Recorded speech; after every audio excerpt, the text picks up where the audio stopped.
It's time to elevate your everyday moments like a pro with Vivo V30 series. Buy now. வணக்கங்க. நான் கலைவாணரோட மகள் வடிவாம்பாள் வரதராஜன். அப்பாவை பற்றி சொல்லணும்னா நிறைய சொல்லலாம். ஒரு வகையில் இப்போ ரொம்ப கொடுத்து வச்சிருக்கிறோம் நான் அவருக்கு மகளாக பிறந்ததுக்கு. நல்ல தம்பி படம் பற்றி சொன்னீங்க. அந்த படம் அந்த டைமில் பெரிய ஹிட்டு. விஞ்ஞானத்தை வளர்க்க போறேன்டிங்கிற சாங் அந்த படத்தில் தான் வந்துச்சு. வருஷமாக அது அந்த படத்தில் இல்லை. ஐயோ உங்கள் அப்பா பாடினது இப்போ வந்துருச்சு அப்படின்னு கேட்பாங்க. விஞ்ஞானத்தை வளர்க்க போறேன்டி. உங்களுக்கு அப்பா கிட்ட ரொம்ப பிடிச்ச ஒரு விஷயம்னா என்னது? அவரோட தர்ம குடும்பம். நான் தர்மம் பண்ணிகிட்டே இருப்பேன். என்னால் முடியலங்கும் போது நான் உயிரோடு இருக்க மாட்டேன். அதை அப்படி செஞ்சும் காமிச்சார். இப்போ எம்ஜிஆர் சாருக்கும் என்எஸ்கே சாருக்கும் இருக்க அந்த பாண்டிங் பற்றி சொல்லுங்க. ஃபர்ஸ்ட் ஒய்ஃப் இறந்தப்போல அவருக்கு ஊருக்கு போக காசில் அம்மா கையிலேருந்து தங்க வளையல கழட்டி கொடுத்து அப்பாவோட குணம் அந்த ஈகை அதுலெல்லாம் அப்போவே அவருக்கு ரொம்ப ஈடுபாடு. இல்லை என்எஸ்கே இருந்தால் அவர் தான் சீஃப் மினிஸ்டர் ஆயிருப்பார் அப்படிம்பாரு. அப்பா இறந்த பிறகு அதான் சொல்லல கொஞ்சம் கடன் ஜாஸ்தியாக போச்சு. என்எஸ்கே பிள்ளைங்க கடனில் இருக்கக்கூடாதுன்னு கொடுத்துட்டாங்க எல்லாத்தையும் கடனுக்கு. எங்கள் ஃபேமிலியை எடுத்து பண்ணது எம்ஜிஆர். அப்பாவுக்கு அப்புறம் எம்ஜிஆர் தான் தூக்கிட்டார். பெட்ரோல் போட்டுட்டு இருக்கும்போது ஒரு கிழவி இந்த நாமப்பழம் இருப்பாங்க அந்த பெட்ரோல் பங்க்கில் இருக்கும். அதை பொறுக்கி அதை வித்துட்டு இருந்ததான். எதுக்கு இப்போ இதை பொறுக்கி வித்துட்ருக்கேன்னா என் பையன் பாவம்ன்ட்டு அவ்வளோ காசு இல்லை எனக்கு, நான் செத்து போனால் என்னை எடுத்து போகிறதுக்கு 100 ரூபா வேணும். பெட்ரோல் பங்க்கார்கிட்ட 300 ருபீஸ் கொடுத்தாராம். அவர் இல்லைங்க நீங்கள் வச்சுக்கோங்க நானே செலவு பண்ணுறேன்னு. இல்லை இல்லை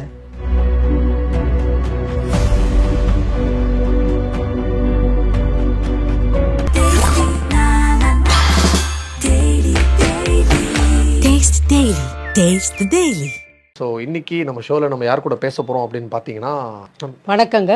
நான் கலைவாணரோட மகள், மூத்த மகள் வடிவாம்பாள் வரதராஜன். எங்கள் husband director of technical education, retired. அப்பாவை பற்றி சொல்லணுன்னா நிறைய சொல்லலாம், நிறைய பேசலாம். எவ்வளோ இன்னும் எடுக்கெடுக்க வந்துட்டு தான் இருக்கு அவரை பற்றி. அதனால் ஒரு வகையில் இப்போ ரொம்ப கொடுத்து வச்சுருக்குறோம் நான் அவருக்கு மகளாக பிறந்ததுக்கு. கண்டிப்பாக மேம் ஒரு சூப்பரான இன்ட்ரொடக்ஷன் கொடுத்துட்டாங்க. ஸோ நீங்கள் சொன்ன மாதிரி சார் அவ்வளோ பெரிய ஒரு லெஜெண்ட். என்எஸ்கே சார்னால் எல்லாருக்குமே தெரியும். அவர் ஏற்படுத்தின இம்பாக்ட் தமிழ் சினிமாவில் அவ்வளோ பெருசு. ஆனால் அவரோட வாரிசுகள் நீங்கள் மகள் எல்லாருமே அடுத்தடுத்து அவரோட அந்த பிளட் சினிமாவில் கண்டினியூ ஆகும் அப்படின்னு பார்த்தா அந்த ரூட்ஸ் இருக்குது. பட் எல்லாருமே வேறு வேறு டிபார்ட்மெண்ட் போயிட்டீங்க. அதுக்கு என்ன ரீசன்? அது மதுரமாவுக்கு ஆசை இல்லை. அவங்க எங்களை எல்லாம் படிக்கணும்னு தான் சொன்னாங்க. ஓகே. பட் ஆக்சுவலாக நான் பிக்சரில் ஆக்ட் பண்ணிக்க சின்னதாக சின்ன வயசில் அப்பா கூட நல்ல தம்பின்னு ஒரு படத்தில் ஆக்ட் பண்ணியிருக்கேன். நல்ல தம்பி. ஓகே. அப்புறம் படிக்கணும் அப்படின்னு அம்மா முதலமாக தான் எங்களை எல்லாம் வளர்த்தது. ஸோ அவங்களுக்கு நடிக்கணும்னு சொல்லலை. அந்த இன்ட்ரெஸ்ட் ஒருத்தருக்கும் வரவும் இல்லை. அப்பாவோட அண்ணன் ஃபர்ஸ்ட் ஒய்ஃபோட சன் ஒருத்தர் கோலப்பன், அவர் நடித்தார். ஆனால் அது அவ்வளோ சக்ஸஸ் ஆகலை. அது மாதிரி ஆயிடுச்சு. அவருக்கு அப்பா மாதிரி வாய்ஸ் எல்லாமே இருந்துச்சு. பட் அது ஒர்க் அவுட் ஆகலை, அப்படி போயிடுச்சு. அது மாதிரி அது தனித்துவம் அப்பாவுக்கு. கண்டிப்பாக. யூஸ்வலாக ஒரு ஆக்டர் இல்லை ஒரு பெரிய டைரக்டர்னா அவங்களோட பசங்க சினிமாவில் நடிப்பாங்க. பட் சார் ஒரு ரிஃபார்மரான அந்த டைம்லேயே பயங்கரமான ஒரு புரட்சியான டயலாக்லாம் பேசக்கூடியவர். அது அவரோட பர்சனல் லைஃப்லையும் தெரிஞ்சிருக்கு. எல்லாரையும் படிக்கணும் அப்படின்னு சொல்லியிருக்காங்க. அது உங்களுக்கு அந்த அவரை நாங்கள் ஆக்சுவலாக ஒரு ஹீரோ மாதிரி பார்த்தோங்க. அப்பா மாதிரி இந்த குடும்பத்தில் ஒருத்தர் அப்படி பார்க்கல நாங்கள். அவர் ஒரு ஹீரோ மாதிரி தான். அது அவர் பார்க்கவே எங்களுக்கே டைம் இருக்காது. அவ்வளோ பிஸியான மனுஷன். ஒரே வீட்டில் இருந்தாலும் அவர் மாடியில் அம்மாவும் மதுரமாவும் இருப்பாங்க, நாங்கள் கீழே இருப்போம். சத்தா கெஸ்ட்டு இருந்துகிட்டே இருக்கும். அதனால் நாங்கள் பார்க்குறதே ரொம்ப ஒரு ஹீரோ மாதிரி தான் பார்த்துட்டு இருந்தோம்.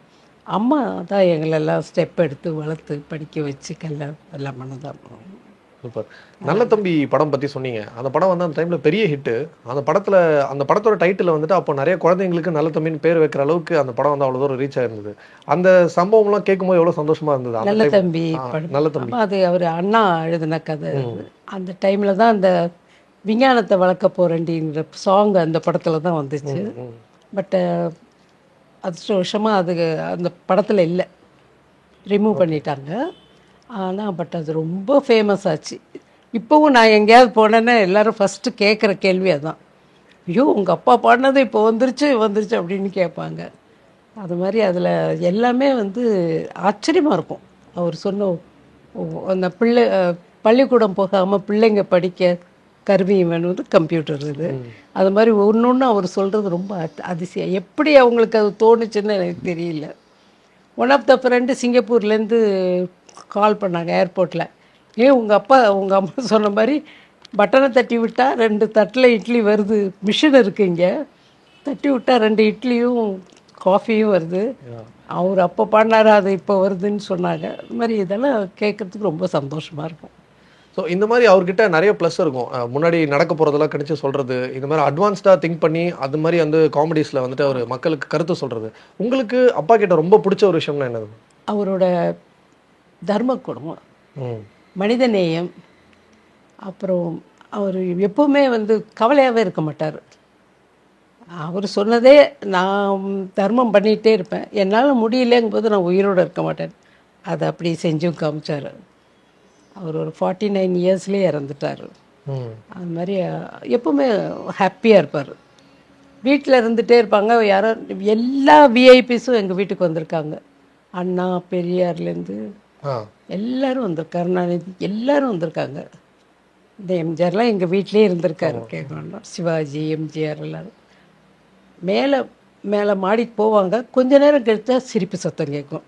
அது அவங்க திருப்பி இறங்கி போகிற வரைக்கும் அந்த சிரிச்சுக்கிட்டே இருப்பாங்க. அது ஒரு அவருக்கு இருந்த கிஃப்ட்டு. இப்போது எம்ஜிஆர் சார்னோடனே எல்லாருமே அவரோட அந்த தானம் தர்மம் பற்றி பேசுவாங்க. ஆனால் அவருக்கே தானம் தர்மம் வந்துட்டு எம்ஜிஆருக்கே வந்து சொல்லிக் கொடுத்தது என்எஸ்கே தான் அப்படின்னு ஒரு விஷயம் இருக்குது. தமிழ் சினிமாவோட முதல் வள்ளல் என்எஸ்கேன்னு தான் சொல்லுவாங்க. ஸோ எம்ஜிஆர் சாருக்கும் என்எஸ்கே சாருக்கும் இருக்க அந்த பாண்டிங் பற்றி சொல்லுங்கள். ஆமாம், அப்பாவும் அவரும் ஒரு பிக்சர்லலாம் ஒன்றா ஆக்ட் பண்ணியிருக்காங்க. சொல்லுவாங்க அவங்க அம்மா இறந்தப்போ ஃபஸ்ட் ஒய்ஃப் இறந்தப்போல அவருக்கு ஊருக்கு காசில் அம்மா கையிலேருந்து தங்க வளையல கழட்டி கொடுத்து அதை வச்சு போனாங்க அப்படின்னு சொல்லுவாங்க. அதனால் அவருக்கு ரொம்ப ஈடுபாடு. அப்பாவோட குணம், அந்த ஈகை, அதிலெல்லாம் அப்போவே அவருக்கு ரொம்ப ஈடுபாடு. அதிலே இருந்தார். அதே நினச்சிட்டு எம்ஜிஆர் இருந்தார். அவர் சொல்லக்கூட சொல்லுவார், அவரை நான் ஒரு தடவை சீஃப் மினிஸ்டர்னா இப்போ என்எஸ்கே இருந்தால் எவ்வளோ சந்தோஷப்பட்டிருப்பாருன்னு. இல்லை, என்எஸ்கே இருந்தால் அவர் தான் சீஃப் மினிஸ்டர் ஆகிருப்பார் அப்படிம்பார். அதனால் அவர் ஒவ்வொரு நேரமும் அவரை பற்றி ரொம்ப நினச்சிட்டு இருந்தார். அந்த மெமரிஸ் ஏதாவது உங்களுக்கு ஞாபகம் இருக்கா? அந்த நினைவுகள் ஞாபகம் இருக்கா? எம்ஜிஆர் சாரும் அப்பாவும் இருக்கும்போது நீங்கள் சொன்ன மாதிரி இந்த மாடியில் பேசுறது சிரிக்கிறது, அதை தாண்டி உங்ககிட்ட பேசினது, அதுக்கப்புறம் அவர் உங்ககிட்ட அப்பா ஏதாவது சொன்னது அந்த மாதிரி? அவர் வீட்டுக்கு நாங்கள் ஜானகி எங்களுக்கு ரொம்ப பேரே ஜானகி ராமச்சந்திரன் இல்லம்னு தான். ஆமாம், இந்த வீட்டுக்கே ஏதாச்சும். அதனால் ரொம்ப எங்கள் ஃபேமிலியில் ரொம்ப ஈடுபாடு. அடிக்கடி போவோம், அடிக்கடி அங்கேயே இருக்கும். அதனால் புதுசாக சொல்கிறதுக்கு ஒன்றும் இல்லை, ஃபேமிலி மாதிரி தான் பழகிட்டோம். ஓகே, நம்ம ஒரு பொண்ணு, அவரோட பொண்ணு மாதிரி தான் பழகினார். கண்டிப்பாக. இன்ஃபேக்ட் இவரை போய் மாப்பிள்ளைன்னு தான் கூப்பிடுவார். ஓகே, அவ்வளோ நெருக்கமாக இருந்தோம். அதனால் அவர்கிட்ட ரொம்ப மரியாதையாக ரொம்ப ஒருமாக இருப்போம். அவர் செய்கிறதே நாங்கள் ரொம்ப வியந்து பார்த்துருக்கோம். ஓகே. அதே மாதிரி கலைஞர் கருணாநிதி அவர் வந்துட்டு இவரோட படத்தில் வசனம் எழுதுறதுக்கு வரும்போது இவர்கிட்ட தான் முதல்ல பெரிய சம்பளம் வாங்கினார் அப்படின்னு சொல்லுவாங்க. கலைஞர் மணமகள்னு ஒரு படம், நல்லது, அது மாதிரி 2 தான் எழுதியிருக்காருங்க. அவர் டெய்லி எங்கள் வீட்டுக்கு வருவார் கலைஞர். அவர் ரொம்ப ஃபேமிலி ஃப்ரெண்டு தான், டெய்லி வருவார் வீட்டுக்கு. எல்லாரையும் பார்த்துருக்கேன், எல்லாரும் வருவாங்க சாதாரணமாக. இப்போ நினச்சோம் ஆச்சரியமாக இருக்குது எல்லாரையும் பார்த்தோம். ஆமாம், ஏன்னா அவங்கெல்லாம் வந்து பெரிய இப்போ இவ்வளோ பெரிய ஆள் ஆகிட்டாங்க, அதுக்கு முன்னாடியே நீங்கள் பார்த்துருக்கீங்க. ஓகே, எல்லாரையும் பார்த்துருக்கேன். ரொம்ப பிடிச்சி பண்ணுற விஷயங்கள் என்னவா இருக்கும்? அவருக்கு விருப்பமான குழந்தைங்களோட விளையாடுவார். அப்புறம் மழை பெஞ்சா இது ரெயின் கோட் போட்டு வீட்டை சுற்றி வரும், அதெல்லாம் ரொம்ப இஷ்டம். சின்ன பிள்ளை மாதிரி அதெல்லாம் செய்வார். ஓகே, வீட்டு வெளியே போய் வெளியில் சுற்றிட்டே இருப்பார். கூத்து ஊருக்கு போகிறாங்க, ஊரை விட்டு காரில் தானே போகிறாங்க. அப்போ ஏதாவது இது கூத்தெல்லாம் நடந்தால் நின்று இறங்கி அதை பார்த்து அவங்களுக்கெல்லாம் காசு கொடுத்து அந்த மாதிரிலாம் பண்ணுவார். அதெல்லாம் அவர் ரொம்ப ரசிப்பார். அதே மாதிரி எம்எஸ் விஸ்வநாதன் சார் வந்து நம்ம எல்லாருக்குமே பிடிச்ச ஒரு மியூசிக் டைரக்டர், எல்லாருக்குமே தெரிஞ்சவர். அவரையுமே இவர் தான் என்எஸ்கே சார் தான் இன்ட்ரடியூஸ் பண்ணார். எம்எஸ் விஸ்வநாதன் அவங்க 2 பேரும் சேர்த்து வச்சுதான் இவர் தான், அப்பா தான். ஓகே, விஸ்வநாதன் ராமமூர்த்தி அந்த காம்பினேஷன் வந்ததே இவரால் தான். மணமகளில் தான் 2 பேரும் சேர்ந்து மியூசிக் போட்டாங்க. ஓகே, பணம்ங்கிற அப்போது தான் அப்பா 2 பேரையும் சேர்த்து வச்சுட்டு பேர் வச்சு விஸ்வநாதன் ராமமூர்த்தி அப்படி பேர் வச்சு நேற்று முந்தா நாள் ஒரு பேப்பரில் படித்தேன். வி.கே. ராமசாமி அவர் எழுதியிருந்தார். சக்தி நாடக சபா வந்து ரொம்ப நொடிச்சு போச்சு. பொன்னுசாமி அவர் நடத்திட்டு இருந்தார். அப்போ திருச்சிக்கு அப்பா வந்திருக்காங்கன்னு போய் வீட்டில் பார்த்துட்டு, இந்த மாதிரி நாடக கம்பெனி ரொம்ப நொடிச்சு போச்சு, எல்லாருமே பட்டினி கிடக்குறாங்க அப்படின்னு சொன்னாங்க. இவர் அதை மட்டும் பேசாமல் வேறு என்னென்னமோ பேசிகிட்டு இருந்தாராம். அவங்க 2 பேருக்கு சரி அப்போ நாங்கள் போயிட்டு வரோம் அப்படின்னு கிளம்புனோம். போயிட்டு வாங்கன்னு புக்கை கொடுத்துட்டு, இதில் 30வது பேஜில் நல்ல கதை இருக்குது படிங்கன்னு. ஓகே. இவர் என்ன நம்ம போனோம் கதை படிக்க சொல்கிறாரு அப்படின்னு சொல்லி கவலைப்பட்டு அப்படி திருப்பி பார்த்தா நிறைய நோட்டு இருந்துதான். அந்த நாடக கம்பெனி அப்போ தான் விலைக்கு வாங்கிட்டாங்க. அப்புறம் அதுக்கப்புறம் அப்போ தான் எல்லாம் பண்ணாங்க, சக்தி நாடக கம்பெனின்னு சொல்லி. ஓகே. இப்போது பொதுவாகவே சினிமாவில் இருக்கவங்க தான தர்மம் பண்ணால் அவங்க வந்து பின்னாடி அரசியலுக்கு வரப்போகிறாங்க, அந்த அரசியல் அப்போது ஒரு ஆதாயம் வேணுங்கிறதுக்காக இப்போ உதவி பண்ணுறாங்க அப்படிங்கிற மாதிரியான அக்யூசேஷன்லாம் வைப்பாங்க. ஆனால் சார் வந்து அரசியலில் அவருக்கு இன்ட்ரெஸ்ட் இருந்ததா, இல்லை அவர் வந்து மக்களுக்கு பண்ணணுங்கிறதுக்காக தான் அந்த தான தர்மம்லாம் பண்ணார்? அரசியலில் தான் அவர் எல்லா கட்சிக்கும் எல்லாரோடையும் இதுவாக இருப்பார். நான் ரொம்ப டிஎம்கே வளர்த்தது அந்த டைமில் தான். அந்த மணமகள் படம்லாம் அவர் அண்ணாதுரைட்டு ரொம்ப ஈடுபாடு உள்ளவர். அவர் ஓகே. அரசியலில் வரணும்னு ஒரு எண்ணம் இருந்திருக்கும். எல்லோரும் கேட்டாங்க, பட் எனக்கு இஷ்டம் இல்லைன்னாரு. யாராவது பேச கூப்பிட்டா கூட்டத்துக்கு போய் பேச, அதாவது காஞ்சிபுரத்தில் டாக்டரை பற்றி பேசுவேன், அது ஒன்று சொல்லுவாங்க, அதுவும் பேசுவார். பட் அவருக்கு அரசியலில் போகணுன்னு அவ்வளோ இஷ்டம் கிடையாது. ஒரு இதில் போய் அப்படியே மாட்டிக்கணும்னு கிடையாது. அவர் ஃப்ரீ பேர்டாக இருக்கணும்னு நினச்சிட்டு இருந்தார். ஆனால் அவரோட வசனங்கள், அவர் பேசினது, நீங்கள் சொன்ன மாதிரி மேடை பேச்சுக்கெல்லாம் மற்ற கட்சிகளுக்கு ஹெல்ப் பண்ணியிருக்கு. ஆனால் அவருக்கு வந்து அவர் அதை ஹெல்ப்பாக யூஸ் பண்ணிக்கிட்டது இல்லை. பாட்டு பாடி டிஎம்கே ரொம்ப பாட்டு பாடியிருக்கு. மணமகள் அதிலெல்லாம் ஓப்பனாக பாடியிருக்காரு அதில். ஆமாம், கண்டிப்பாக. அவர் நடித்த படங்களில், என்எஸ்கே சார் நடித்த படங்கள் நிறைய இருக்கும், நிறைய நல்ல கருத்துக்கள் சொல்லியிருப்பார், நிறைய டயலாக்ஸ் இருக்கும். உங்களுக்கு ரொம்ப பிடிச்ச படம், அவர் ஒரு பிடிச்ச டயலாக்னா எது? மதுரை வீரன் ரொம்ப பிடிக்குங்க. ஓகே. அதில் உள்ள காமெடிஸ் ரொம்ப, அது என்னமோ எனக்கு மதுரை வீரன் ரொம்ப பிடிக்கும். அது அப்புறம் அந்த சிவகவின்னு ஒரு படம் இருக்கும், ஹரிச்சந்திரா, இந்த ஞாயிறு திங்கள் சிவங்களை, அது அந்த படம், அதெல்லாம் ரொம்ப எனக்கு பழைய படம்ல. ஓகே. சகுந்தலை பெஸ்ட்டு காமெடி, அவரும் டிஎஸ் துரைராஜு. ஆமாம் ஆமாம், ரொம்ப நல்ல காமெடியாக இருக்கும். இப்போ அவர் காமெடி எல்லாம் பார்த்து ரசிச்சிருப்பீங்க. அதுக்கப்புறமா ஒரு டைம்ல ஒரு ட்ரெண்ட் மாறிட்டே இருந்திருக்கும். ஒவ்வொருத்தர் ஒவ்வொரு ஸ்டைல். ஆமாம். இவர் சொல்றதுல ஏதோ அர்த்தம் இருக்கு, அப்படிதான் இருக்கணுமானா இல்லை, அது அவரோட ஸ்டைல். அவங்களுக்கு ஒரு ஸ்டைல் இருக்கும். ஆமாம். அப்புறம் மற்றவங்களுக்கெல்லாம் ஒவ்வொரு ஸ்டைல். அதில் உங்களுக்கு பிடிச்சதுன்னா யாரோட காமெடி? இப்போ அப்பா வந்து ஒரு கருத்தோட காமெடி பண்ணுவாங்க, அந்த மாதிரி உங்களுக்கு பிடிச்சதுன்னா? நாகேஷ் ரொம்ப பிடிக்கும். ஓகே. நாகேஷ், தங்கவேலு பிடிக்கும். அப்போ கவுண்டமணி, இவர், எல்லாரும் அவங்கவுங்களுக்கு ஒவ்வொரு ஸ்டைல் இருக்கும். பட் இவரது என்னன்னா முடிஞ்ச உடனே அதை இப்படி இருந்தால் அப்படி செய்யணும் எல்லாமே சிந்திப்பாங்க. ஓகே. அந்த சிரிப்புன்னு ஒரு படம் வந்தது அது. அப்புறம் இந்த 1லேருந்து 20 வரைக்கும் கொண்டாட்டம் அது. அப்புறம் தான் சொன்னேன், 1லேருந்து 5 வரைக்கும் தான் இப்போ கொண்டாட்டம், அதுக்கு மேலே கொண்டாட்டம். அப்பா 20 வரைக்கும் பாடினார். எங்கே 20 வரை இப்போ போகுது அது வந்து. ஆனால் எந்த படத்துலேயுங்க லேடிஸ் அவர் வந்து இழிவாக சொன்னதே கிடையாது. சண்டை போடுற மாதிரிலாம் ஆக்ட் பண்ணிக்குவாங்க அப்பாவும் அம்மாவும், ஆனால் இழிவாக சொல்ல மாட்டோம். அது வந்து அந்த டைம்ல அவ்வளோ கிளியராக இருந்திருக்காரு. ஏன்னா எந்த ஒரு காமெடி பண்ணும்போதும் ஒரு துணை நடிகர்கள், ஒரு பெண் நடிகர்கள் வந்து ஏதாவது ஒரு பேசுறதுக்கு ஒரு வாய்ப்பு இருந்திருக்கும். பட் அவர் வந்து அந்த டைம்ல அவ்வளோ கிளாரிட்டியோட இருந்திருக்காரு. குரூப்பே வச்சுருந்தாருங்க துணை நடிகர்.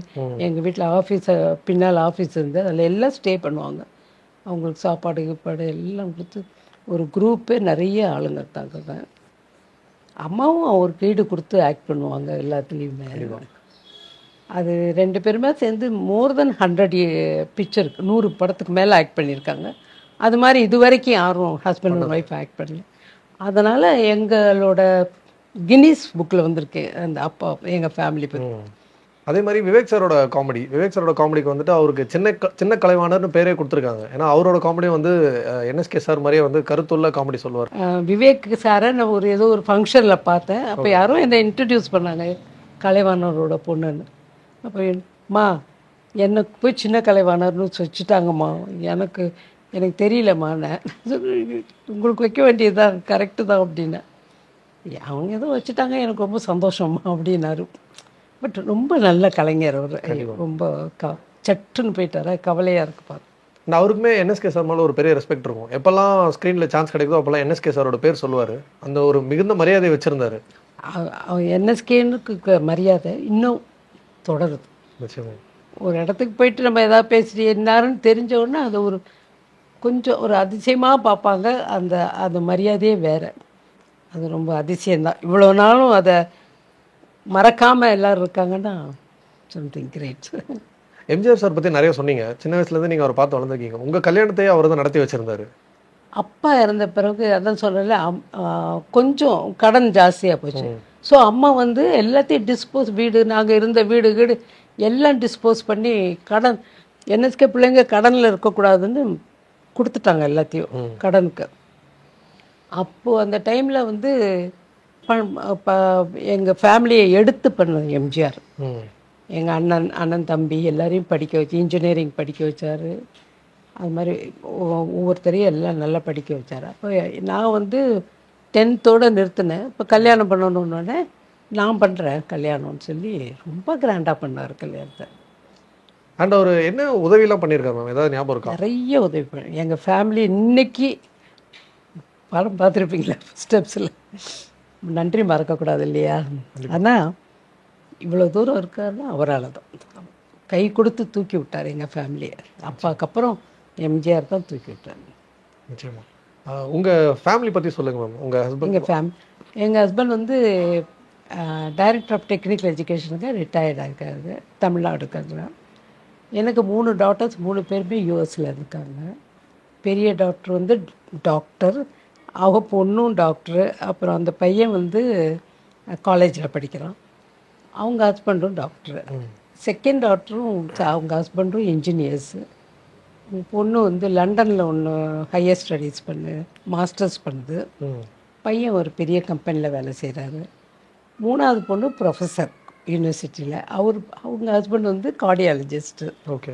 அவங்க பொண்ணும் டாக்டர் படிக்குது. அந்த பையன் வந்து சொன்னாங்க பிஹெச்டி பண்ண போகிறான் அது ஸ்டான்ஃபோர்டில். ஸோ தர்மம் தலை காக்கும் மாதிரி நல்லா இருக்கும் கடவுள் புண்ணியத்தில். நிச்சயமா.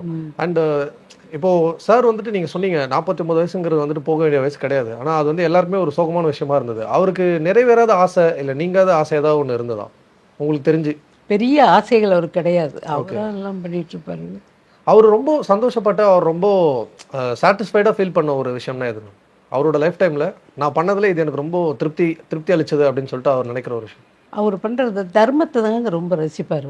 ஏதாவது யாருக்கா பண்ணிட்டு அவங்க நல்லா இருக்காங்க இல்லை அது மாதிரி. அதில் வேறு ஒன்றும் பெருசாக ஃபேமிலியிலலாம் இருப்பாங்க, ரொம்ப ஈடுபாடு. அவ்வளோ இதுவாக டைம் இல்லை அவருக்கு. டைம் இருக்கு ஃபேமிலி இது பண்ணுறது. ஓகே. அதே மாதிரி இப்போ அவரை வந்து நிறைய பேர் இன்ஸ்பிரேஷனாக எடுத்திருக்காங்க. விவேக் சார் நிறைய பேருக்கு வந்து என்எஸ்கே சார் வந்து இன்ஸ்பிரேஷன். அவருக்கு இன்ஸ்பிரேஷன் யாருன்னு உங்ககிட்ட சொல்லியிருக்காரா? அவருக்கு அப்புறம் நான் அப்படிங்கிற மாதிரி யாரும் கிடையாது. இவர் தன்னிச்சையாக வளர்ந்தவர், தன்னிச்சையாக இருந்தவர். எது செஞ்சாலும் எல்லாம் அவர் ஓன், யாரையும் பார்த்து செஞ்சது கிடையாது. மேம் இப்போது நீங்கள் வந்து சின்ன வயசில் இருக்கும்போது அவர்கிட்ட பேசியிருப்பீங்க, பார்த்துருப்பீங்க. அதுக்கப்புறம் ஒரு கட்டத்துக்கு மேலே அவர் இல்லைன்னு சொல்லி நிறைய மிஸ் பண்ணியிருப்பீங்க. இந்த டைமில் உங்களுக்கு என்எஸ்கே சார்கிட்ட என்ன சொல்லணும்னு நீங்கள் நினைக்கிறீங்க? இல்லை அப்படி ஒன்றும் இல்லை. எனக்கு ஒரு குறையும் வைக்கல, அதனால ஒன்றும் கேட்கல. ஓகே. நிறைய அவர் கூட டூர் போகும்போதெல்லாம் வழியில் இருக்கிறவங்களுக்கெல்லாம் ஹெல்ப் பண்ணுவார். ஓகே. நிறுத்தி இவங்களுக்கு என்ன வேணும் அப்படின்னு கேட்டு பண்ணுவார். அதெல்லாம் என்னத்துக்கு அப்பா அப்படி பண்ணுறாங்க அப்படின்னு தோணுது. இப்போ பார்த்தா ஐயோ பண்ணியிருக்காங்களே நல்லா இருக்கும் அப்படின்ட்டு. நான் அடிக்கடி சொல்வேன், ஒரு பெட்ரோல் பங்க், அதை ஒன்று பெட்ரோல் போட்டுட்டு இருக்கும்போது ஒரு கிளவி இந்த நாமப்பழம் இருக்குதுப்பாங்க, அந்த பெட்ரோல் பங்க்கில் இருக்கும். அதை பொறுக்கி அதை விற்றுட்டு இருந்ததான். எதுக்கு இப்போ இதை பொறுக்கி விற்றுட்ருக்கேன்னா, என் பையன் பாவம்ன்ட்டு அவ்வளோ காசு இல்லை எனக்கு, நான் செத்து போனால் என்னை எடுத்து போகிறதுக்கு 100 ரூபா வேணும், அதை இப்போ சேர்க்குறேன் அப்படின்னு. அப்போ சரி அந்த பழமெல்லாம் எனக்கு கொடு அப்படின்னு சொல்லி அதில் வாங்கிட்டு அந்த அம்மாவுக்கு 100 ரூபா கொடுத்துட்டு பெட்ரோல் பங்க்கார்கிட்ட 300 ருபீஸ் கொடுத்தாராம். அந்த அம்மா இறந்துச்சுன்னா கொஞ்சம் நல்லபடியாக எடுங்க வயசானவங்க. அது வந்து அந்த அவர் இல்லைங்க நீங்கள் வச்சுக்கோங்க நானே செலவு பண்ணுறேன்னு. இல்லை கேட்டுருச்சு, சொல்லிடுச்சு பாவம் அப்படின்னு. அப்போ நான் கூட இருந்தேன், அதனால எனக்கு இது ஞாபகம் அப்படி சொன்னார். எந்த ஊருக்கு போனாலும் நிறைய கூட்டம், நிறைய பேர் வந்து ஹெல்ப் கேட்பாங்க. பிள்ளைங்க படிக்கணும், பொண்ணு கல்யாணம், பையனை வேலைக்கு போகணும், வெளியூர் போகணுன்னு எல்லாருக்கும் செய்வாங்க. அதில் கூட சொல்லுவாங்க, ஒரு அம்மா வயிற்றில் டியூப்பை கட்டிட்டு ப்ரெக்னன்ட்ஸ்ன்னு சொல்லி வந்து ஏமாற்றிட்டு இருந்தாங்க. அதுக்கு வீட்டுக்கு எங்கள் வீட்லேயே அப்போ நாங்களாமே சொன்னீங்கன்னா இப்படி ஏமாத்துது கொடுத்துட்ருக்காரு டெய்லி பணம் 100 ரூபா. அப்போ அம்மா பத்திரமா திட்டினாங்க, என்ன நீங்கள் ஏமாந்து வர, ஏன் இப்படி செய்கிறீங்க? அவளுக்கு கொடுக்கல, அவன் நடிப்புக்கு காசு கொடுத்துட்ருக்கேன் அப்படின்னாரு.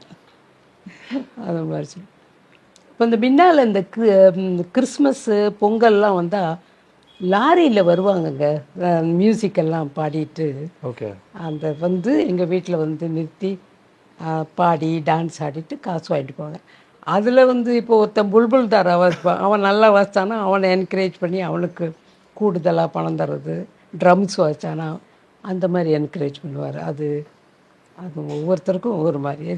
தங்கவேலு அப்பா தான் கூட தான் இருக்கார்.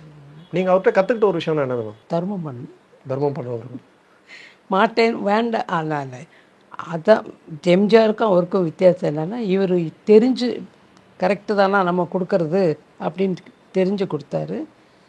இவர் அதை பார்க்க மாட்டார், தூக்கி கொடுத்துருவாரு. அது வந்து அவர் கவலையே பட மாட்டாருங்க. அப்பா கவலையே அவர் முகத்தில் கவலை நாங்கள் பார்த்ததே இல்லை. சிரிச்சுட்டே இருப்பாங்க, தாராளமாக பேசுவாங்க எல்லாரும். இல்லைன்னு சொல்லக்கூடாது. ஐயோ யாராவது ரோட்டில் வந்துட்டு அம்மா அம்மான்னு கத்திட்டு தான் சார் சும்மா இரு அப்படின்னு சொன்னால் கூட மாடியில் அவர் காதில் விழுந்துடும். யார் அதட்டுறது அவங்கள, காசு கொடுங்க கொடுத்து அனுப்புங்க அப்படிம்பாங்க.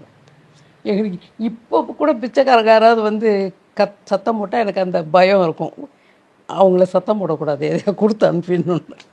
அந்த மாதிரி அவங்க நல்லவங்களும் கெட்டவங்களும் நிறைய தர்மம் பண்ணியிருக்காரு. நன்றி மேம், ரொம்ப நன்றி. இவ்வளோ நேரம் பொறுமையாக என்எஸ்கே சார் பற்றி நிறைய விஷயங்கள் எங்களுக்கு சொன்னீங்க. நன்றி மேம், தேங்க்யூ. ரொம்ப நன்றிங்க, எனக்கு ரொம்ப சந்தோஷம். It's time to elevate your everyday moments like a pro with Vivo V30 series. Buy now. Taste Daily. Taste the Daily.